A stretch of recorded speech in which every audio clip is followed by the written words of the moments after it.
You've in the past mentioned about making Evernote a 100-year company, a big vision in the technology domain. Uh, you've been funded with $20 million last year, $50 million recently. So how is all that shaping up? Well, that's exactly the goal. The goal is really to make it a 100-year company.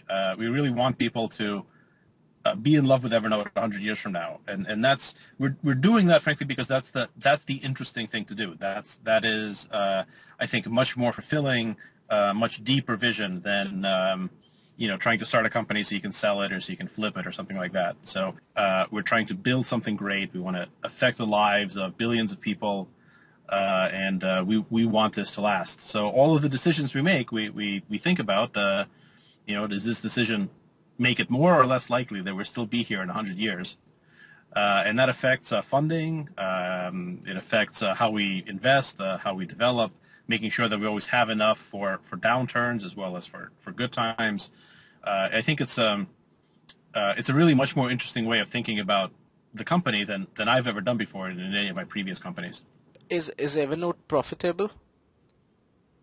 Yeah, we're profitable. We got to gross margin profitability very early on. So on a gross margin basis, we were profitable for probably 2 years now. On a cash flow break even, we got to profitability about 6 months ago. The plan is to dip below profitability again, just to grow really fast. So one of the main reasons we raised this extra $20 million and then $50 million is so we can actually spend it to really accelerate the growth. So to hire many more people, to buy some companies. So we expect to dip below profitability again for maybe 6 months, maybe a year, and then to grow out of it, to grow back into profitability at a much larger rate. So Evernote adopts the regular successful web model of a freemium service, a lot of free users and a lot of paying premium customers. You recently hit 10 million user mark in June, I guess. So what's the road forward? The last 5 million have come pretty quickly. So what's the next goal? Yeah, we're actually over 12.5 million now, as of today. So we're adding more than a million. We're adding well more than a million users a month now, new users. So that's pretty. That's I'm pretty happy with that. But what the way I look at it is, we have 12 million people using Evernote, which seems like a lot. It's easy to make that sound like a big number. There's 12 million people using Evernote, but there's 7 billion people who aren't using it yet. And our goal is to build a product that'll be indispensable to 7 billion people who aren't using it yet. And that's really the market. So we really see the current, 12 million as a very nice, baby step. But that's really all it is. And we still have this huge way to go. And we're really thinking about how to get to everybody else. We want to build something that is of universal demand. Everybody wants a better memory. Everybody wants to improve their brain. And we want to make sure that we're actually able to do that for as close to everybody as possible. Okay. One of the strengths that Evernote has had through the time has been availability on all platforms, browser, uh, desktop, and mobile platforms. How did that come along when you started? Did you want to be a perfect vendor on one of the platforms, or the goal right from the start was to be in everybody's hand, which is how probably you'll reach the rest of the 7 billion people who are not using it? Yeah. Well, it was when we were starting out, it was very difficult for us to raise money because we did two things very differently from what everyone else that was starting in 2007, 2008 was doing. Back then, every other internet startup was doing something social. Sure. Everyone was building, Facebook for dogs.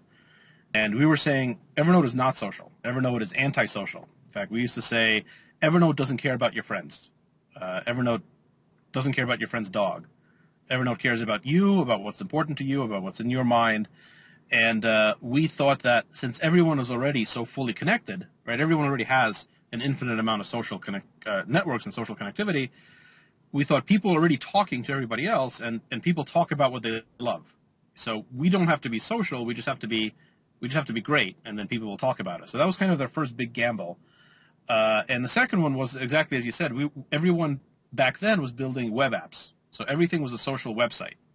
And Evernote wasn't social, and we weren't a website. We were native applications on, back then it was Windows and Windows Mobile, and our plans were to kind of do everything the hard way, develop native multi-platform apps without using any of the lowest common denominator technologies, which is a lot more expensive. But our vision, our goal was always to be your ubiquitous trusted memory. And we thought, over the course of your life, you're going to own many types of devices. You have no idea what kinds of phones or computers you're going to have in 2 years, let alone in 10 years. And we want to make sure that you're comfortable that whatever gadgets you have, whatever device you can put your hands on now and forever, you're always going to have your Evernote memories there. So that was always a really big part of the trust that we were asking our users for, is to say we have a ubiquitous story. And so we had that vision from the beginning. It was quite expensive to implement and pretty risky, but luckily it paid off. So we were actually able to sustain that. And now, of course, it's a huge advantage for us that we are really on every platform. People just kind of expect Evernote to be, everywhere, and people expect the Evernote experience to always be better on your next shiny new tablet than on your current one, right? So there's always kind of an incentive to buy the next device, to get the next thing, and to not only have all of your Evernote memories with you, but actually have a better experience when you upgrade your devices. Yes, you've raised that bar of expectations. When I bought my Windows Phone 7, the one app I was really waiting for was Evernote. It arrived a little while back. It's a great app, I must say, and kind of adds on to the experience of Evernote. So Evernote is a great app, is useful, and I've been a user of it since over a year now. But the application itself is so great. The experience is so immersive that it adds on my experience of using Evernote. Thank Uh, you. I'm sure there's I'll pass that along to our Windows Phone 7 team. They'll be very happy to hear that. on Windows Phone 7. Interestingly, it competes with Office OneNote. That's a really good question. So we have this general philosophy from the beginning of Evernote, which is we don't think about competition. We don't look at competitors. We don't worry about it, and we do it for a very specific reason. Not because we're not threatened. There's always a threat. You never know who's gonna come out and significantly compete with you. We do it because worrying about the competition doesn't actually help you beat them. The way that you win right now is you just have to make a great product. So all we do is we try to make Evernote as good as possible, and we don't look behind us. We don't look to see who's coming up in second place. We're in the category that we're in sort of memory and note-taking. I think it's pretty clear that we're in first place at this point, even when we're going up against things like, products from Microsoft and Google and others. But even before we never really let that stop us. We just said, we're going to spend 100% of our resources making as good a product as possible. We're going to try to integrate with everyone. We're going to try to provide a good experience, and we'll see what happens. So at this point, I actually think the competitive threat to us isn't so much on somebody else is going to come along and beat us on note-taking or beat us on memory. I think the competitive threat is much more as we start to expand into other adjacent areas. We're going to be getting into places where we're not the top player, and that's going to be a lot more interesting. But even there, our strategy is really to not worry about what other people are doing, try to partner with them whenever possible, and just work on making our product as good as we can be. So OneNote, I checked it out. I haven't seen the Windows Phone 7 version, but I used it on the Windows desktop a little while ago, and yeah, it's a great product. It's a really cool app for taking notes. I don't really think that's the main Evernote use case, but there are frankly areas that OneNote on desktop is better than us. They have better, if you're taking a rich text note, if you're really doing a lot of formatting and editing, they do a really good job on their desktop app. I don't think on their mobile app, but on their desktop app. True. We are going to give people the choice of what they want to use. The nice thing about freemium, sorry that this answer is so long, but there's this real magic about having a freemium business model, which never used to be the case before with previous business models, right? So when you're a small software company, you always used to worry about, well, I can have a great product, but what happens if Microsoft or a big company comes along and just sells it for cheaper than we are? And with freemium, you don't have to worry about that, right? Because you can't be cheaper than Evernote. You can't beat us by being cheaper. You have to be better. And that we're much more comfortable with. Right. It's interesting that you mentioned adjacent areas of note taking. I guess that would be the focus for the Evernote Trunk conference as well. I'm pretty interested. Mm-hmm. It would be pretty interesting to know what those adjacent areas are as you kind of move from just a note taking application to maybe I don't know, for the lack of word, maybe a productivity application, Yeah. to-do lists, or small bits and pieces services like that. So what Right. would be coming up? Well, I'll tell you how we think about it. And we don't have all the answers yet, but we have a sort of a way of thinking about the market. So one thing that we want to do is we want to make Evernote the ubiquitous place that you go to when you want to feel like you got something accomplished, when you want to feel like you did something useful, that you were productive. So, if you've got 5 minutes to do something, you're waiting for your friend at a restaurant, and you got 5 minutes. 3 years ago you wouldn't have done anything. There's nothing you can do in 5 minutes 3 years ago. Now you've got 5 free minutes. You're immediately going to take out your phone or your mobile device, and you're going to do something. And we want people to think like this: if I want a diversion, if I want to waste time, if I want to kill time, then I use, that's Facebook, that's Zynga, that's one of these kinds of companies.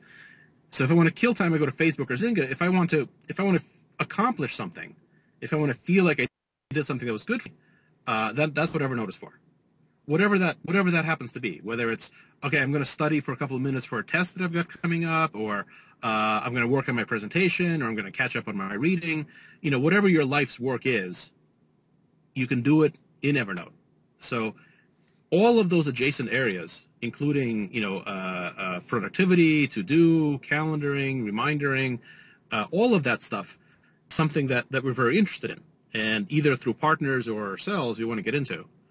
But there's so that's kind of one dimension of this. The other dimension is how we think about markets. Whenever we think about getting into a particular area, the first question we ask is, who are we replacing? Okay. And if the answer is we're replacing another recent product, that's not interesting to us, because that doesn't help get to the 7 billion people. The answer has to be, we're replacing paper, or we're replacing, some ancient technology, maybe email at best. So like when we looked at note-taking, we have 12 million users now. For the vast majority of those 12 million users, we didn't replace any other note-taking tool. We didn't replace OneNote. OneNote never had nearly this many users. We didn't replace Google Notebook. That was for like 1% of our 12 million users. For 99%, we replaced, paper or nothing, or emailing things to yourself. And so we're going to think about getting into, task management. Again, we're not interested in building a task management system to take users away from, Remember the Milk or Basecamp or something like that. Those are great products. They have a user base. We're not interested in taking users away from them. We were interested in doing something that appeals to the 99.9% of the world's population that has no idea what a task management app is, but could really use one if it was really great. So kind of philosophically, that's how we're approaching it. We want to be in completely new areas that are under heavy demand, but that there is no great solution that is widely embraced. And we want to get into those spaces, and that's how we're going to get to the whole rest of the world. So essentially, the goal is to add users to internet applications rather than convert users amongst other applications from other applications. Exactly. I think if you're thinking about it as attacking another company, I think you're trapped in a zero-sum game mentality, which means you're giving up on the real potential of the internet and of smartphones and of app stores. It's new people, it's new users. It's not fighting with existing companies for the tiny percentage of people that are already using something. Right. Perfect. I guess that'd be all of the things that I wanted to ask. Wonderful. Thank you so much. Thank you. Thanks for your time.